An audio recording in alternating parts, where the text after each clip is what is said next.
Before the world knew his name, before the movies, the myths, and the martial arts empires, Yip Man was just a man trying to survive. From the blood-soaked streets of wartime China to the opium-stained rooftops of 1950s Hong Kong, his journey wasn't a heroic climb. It was a fight for dignity in a collapsing world. This isn't the version you've seen on screen. This is the unfiltered story, the triumphs, the addictions, the betrayals. So hit that subscribe button, because here on Criminal Tracks, we don't just tell stories, we expose the truth behind the legends. Before the world knew him as the Grandmaster of Wing Chun, Yip Man was simply a boy growing up in the prosperous town of Foshan. Born in 1893 to a wealthy merchant family, his early life was one of comfort and privilege. His household was filled with books, servants, and all the trappings of upper-class Qing-era society. But his life would veer sharply away from that path the day he met Chan Shun, a legendary Wing Chun master who was already aging and partially paralyzed. Despite his declining health, Chan took on the young Yip Man as one of his final disciples. It was an unusual choice, as martial arts was rarely passed down to children from privileged backgrounds. But Yip Man was curious, focused, and unusually quick to grasp the principles of this close combat art. After Chan Shun passed away, Yip Man's training continued under a few of Chan's senior students. But it wasn't until he moved to Hong Kong at the age of 16 that his martial path truly deepened. There, he met Leung Bic, the son of Chan's own master. Leung was refined and intelligent, but his style was softer, more precise than what Yip Man had been taught. At first, Yip Man challenged him, confident in his strength and technique. But he lost badly. That defeat didn't humiliate him. Instead, it sparked a fire. He asked to learn from Leung Bic, and what followed was an intense, transformative period that reshaped his understanding of Wing Chun. The young man from Foshan began to master not only the movements, but the philosophy behind them, the calm center in a violent storm. When he returned to Foshan in the 1910s, Yip Man was not a teacher. He didn't run a martial arts school or seek disciples.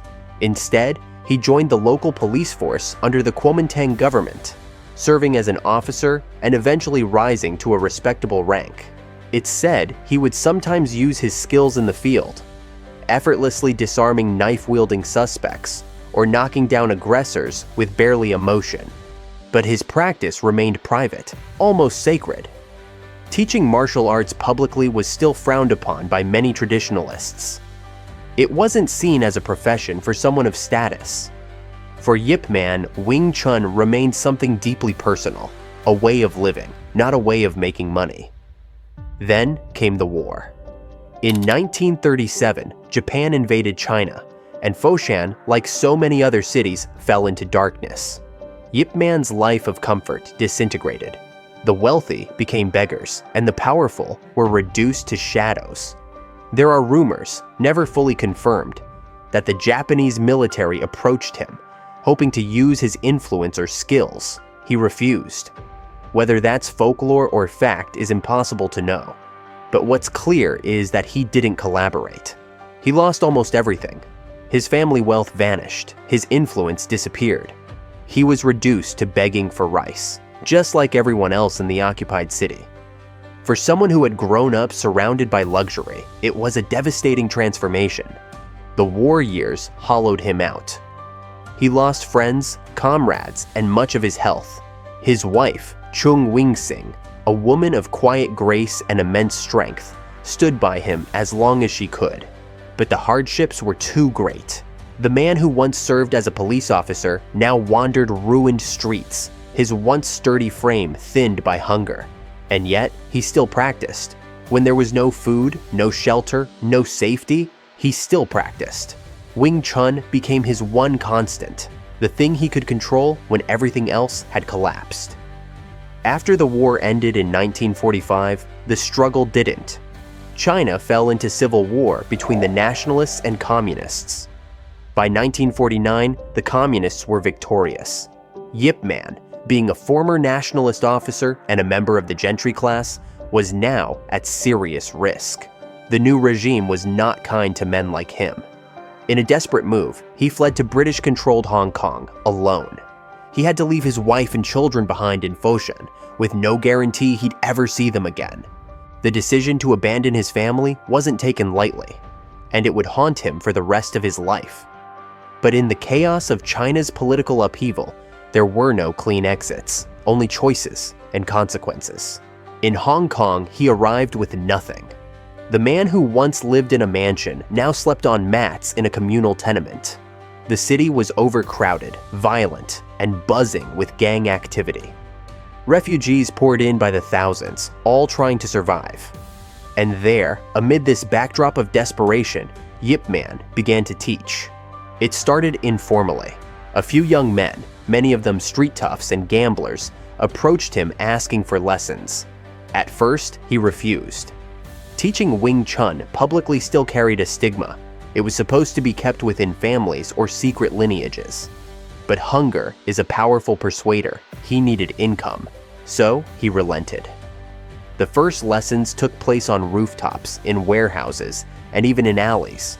No uniforms, no structure, no philosophy. Just brutal, efficient fighting techniques taught with quiet authority. It didn't take long for word to spread. There was something about the way he moved, the way he could disable opponents with a flick of the wrist or a shift of the stance. He didn't shout or boast. He simply demonstrated, and those who watched were stunned. His students began winning street fights, gaining local fame.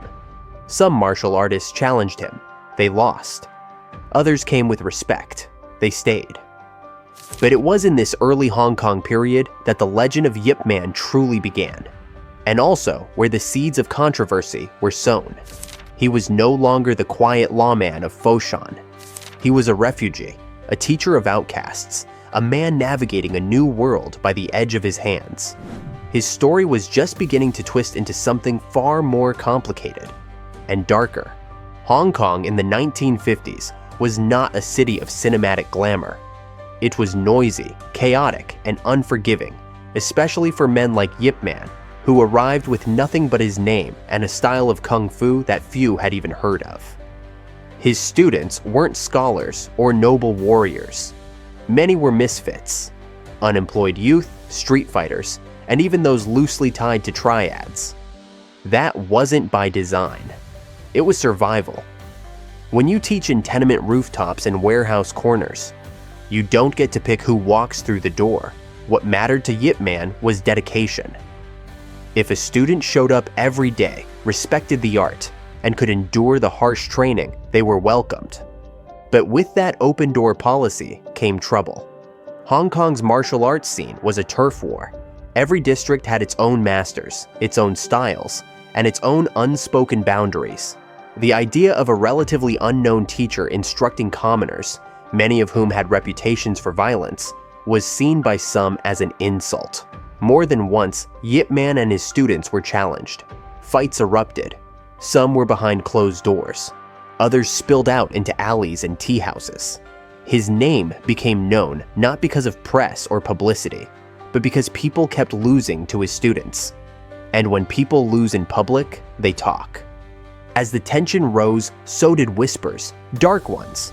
Some claimed Yip Man's school was under the protection of triads, that he took money from gangsters, that he trained enforcers. None of it was ever proven.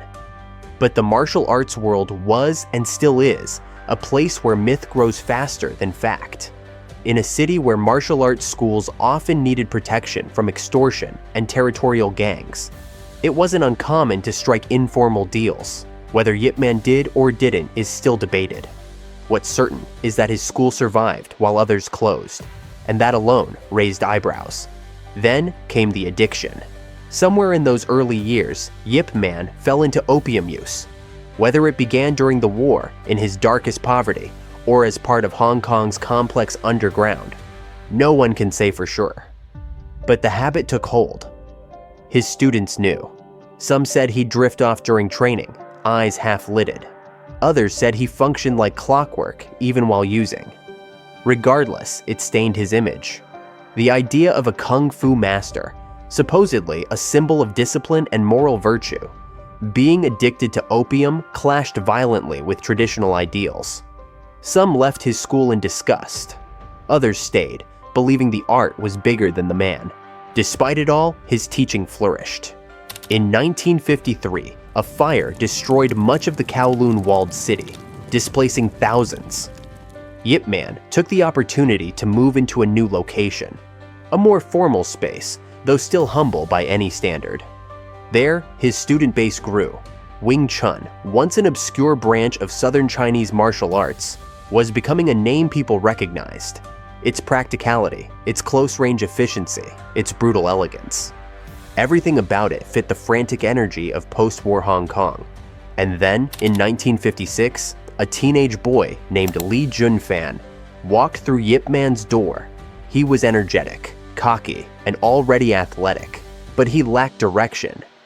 What he found in Yip Man's school was more than training. He found structure, purpose. That boy would later be known to the world as Bruce Lee. Their relationship was never simple. Bruce was younger, faster, and often rebellious. Some older students resented him. There are stories of racism, of students refusing to train with someone of mixed heritage, and of Bruce having to train separately at times. Yip Man, while not openly political, quietly supported Bruce's dedication. But Bruce Lee would eventually leave. He blended Wing Chun with other techniques, breaking away from tradition. Some say Yip Man was hurt. Others claim he was proud. Bruce often acknowledged his former master, though in later years he rarely credited Wing Chun as the sole foundation of his style. For Yip Man, the departure of his most famous student was both a blessing and a wound.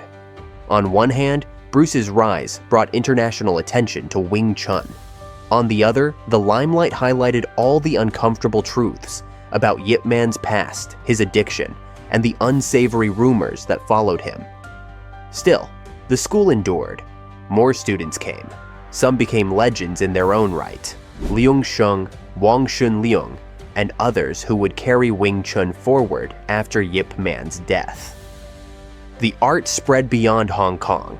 What was once a tightly guarded secret passed through family lines was now being taught in Europe, America, and beyond. But success didn't bring peace. As the 1960s unfolded, Yip Man's health declined. The opium use didn't stop. His personal life remained fractured. He had occasional contact with his family back in Foshan, but reunion was impossible under communist rule. His wife died without ever seeing him again. His sons eventually made their way to Hong Kong, but by then, he was a man worn thin by time. Within the martial arts community, debates raged. Some accused Yip Man of favoring wealthy students, giving them more access, more knowledge, more time. Others said his teaching became inconsistent in his later years. That he held back. That he taught fragments, never the full system, to most disciples.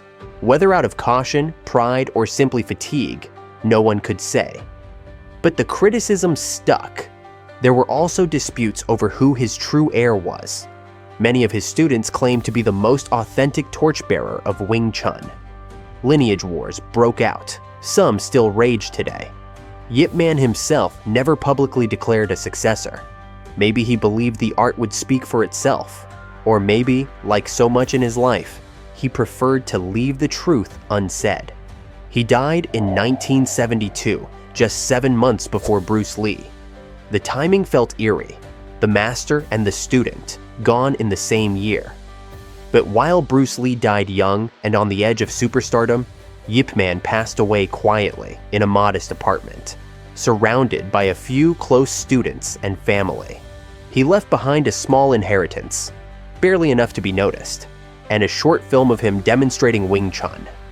No flashy moves, no dramatic poses, just raw, efficient technique from a man who had spent a lifetime in quiet war with the world. To this day, debates continue about who Yip Man really was. A humble teacher, a flawed master, a man tangled in shadows. The answers don't come easy. But one thing is certain, his influence didn't die with him. It spread into dojos, into cinema, into the bones of fighters across continents. And it all began in a corner of Hong Kong, with a man who had lost everything but never let go of his hands. By the time Yip Man's frail frame surrendered to cancer in 1972, he had already become a myth, and like most myths, the man himself was more complicated than the stories told about him. His death was not accompanied by grand funerals or state honors. There were no marble statues or posthumous titles. He slipped quietly from the world, leaving behind a style that would ripple through time, shaping not only martial artists, but entire cinematic empires. But the version of Yip Man celebrated in pop culture, the stoic, flawless hero standing against injustice, was only a silhouette of the real man who had walked through fire, shadows, and shame to leave his mark. In the final years of his life, Yip Man faced both the rewards and the ghosts of his choices.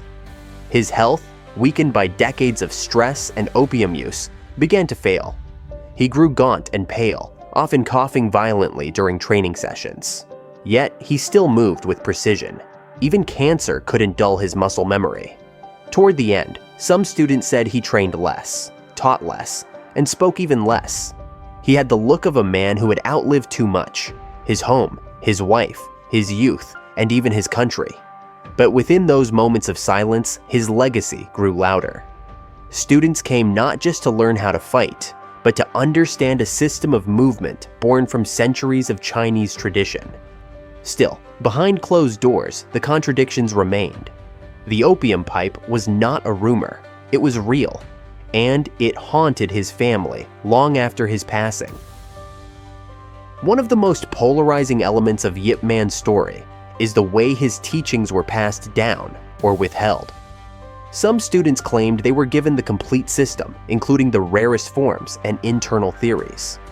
Others swore they only learned fragments and that Yip Man had divided his knowledge deliberately. Was this an act of caution, a defense mechanism developed after years of betrayal and hardship? Or was it a strategic move to maintain control over his growing legacy? The answer depends on whom you ask. In the years following his death, countless practitioners stepped forward claiming to be the true successor. Martial arts magazines printed lineage charts, interviews, and accusations. It became clear that Yip Man had not left behind a clean inheritance. He had left behind a divided empire where loyalty, pride, and commercial interest would forever clash. And then there was Bruce Lee, the student who outshone the master in fame, if not always in principle. Bruce rarely spoke in depth about Yip Man during his Hollywood years. His own philosophy had evolved. He created Jeet Kune Do, an approach that discarded tradition in favor of practicality and personal expression. Some of Yip Man's traditionalist followers viewed this as a betrayal, but others saw it differently. Bruce Lee, shaped by Yip Man's core principles, had simply taken the art further than anyone else dared. The truth is, Yip Man never tried to stop Bruce. In fact, in their final years, Bruce visited him. Briefly. Quietly.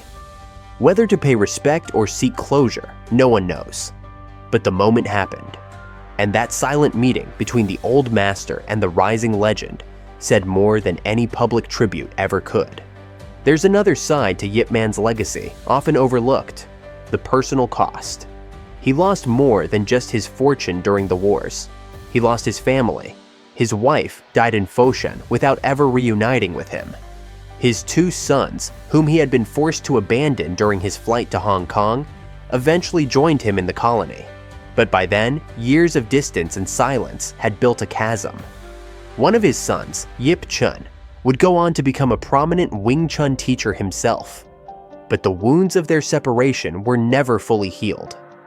Yip Man's story wasn't just one of martial excellence. It was one of exile, of regret, of trying to hold on to something pure while everything around him collapsed. And yet, that's where the real power of his life lies. In the contradictions, in the quiet moments, in the choices that weren't heroic but human. Yip Man didn't set out to change the world. He didn't imagine himself as a legend. He was a man forced by history into impossible decisions. He left his homeland because staying meant death. He taught outsiders because hunger demanded it. He fought rumors and addictions not with speeches, but with silence. And somehow, through that silence, an art survived. His portrayal in modern media, particularly through the wildly popular Donnie Yen films, has sparked new waves of interest in Wing Chun. But those films also sanitize the truth. They paint Yip Man as a noble warrior who resisted evil with elegance and never faltered. The real Yip Man was more complicated. He lived through betrayal, shame, and moral ambiguity. He struggled with addiction. He may have brushed shoulders with criminals. He disappointed some students, inspired others, and lived long enough to see his life distorted into legend. But perhaps the most striking truth is this: Yip Man was never trying to be a hero. He simply refused to let his circumstances define him. While others sold out or gave in, he adapted. He taught an art once hidden in family halls to men who had nothing to lose. He passed on not just techniques, but resilience. And in doing so, he didn't just preserve Wing Chun, he transformed it. Turned it from folklore into something alive, breathing, and still evolving. Today, countless martial artists trace their lineage back to him. From street-level schools in Kowloon to state-of-the-art academies in Los Angeles, the ripple of his movements echoes. And yet, few of those practitioners know the full weight behind that legacy. The pain, the rumors, the costs. Maybe that's how Yip Man would have wanted it, maybe not. But in the end, his life leaves a question hanging in the air, unanswered but unforgettable. What defines greatness? Is it the polish of perfection or the grit of perseverance? If Yip Man's life teaches anything, it's that even the most broken paths can lead to lasting truth. Not through purity, but through persistence. And in that quiet resilience, he became something far greater than legend. He became real. Yip Man's legacy didn't come from perfection. It came from persistence. He was flawed, scarred, and haunted. Yet he carried an ancient art into the future with nothing but his bare hands and broken past. The man behind the myth was more human than most would dare to believe. And that's exactly why his story still matters. If you want more raw, untold stories like this, where fame hides failure and legends are built on pain, make sure to subscribe to Criminal Tracks, because the truth, it hits harder than fiction.